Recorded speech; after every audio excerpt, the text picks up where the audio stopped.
Yun ay marami ng hinog yung kanyang bunga. Ito makikita nyo mga kabayan, yan.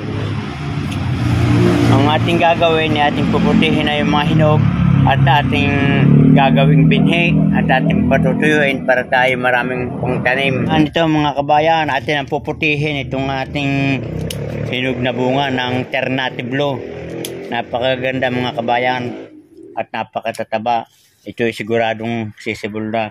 Ito yung mga nakuha ko na bunga ng Ternate Blue. Magaganda at matataba, hinog na hinog na. Ngayon ang ating gagawin mga kabayan ay ating hihimayin na at ito ay atin na lang patutuyuin ng mga 2 oras sa hangin at ating pwede nang itanim.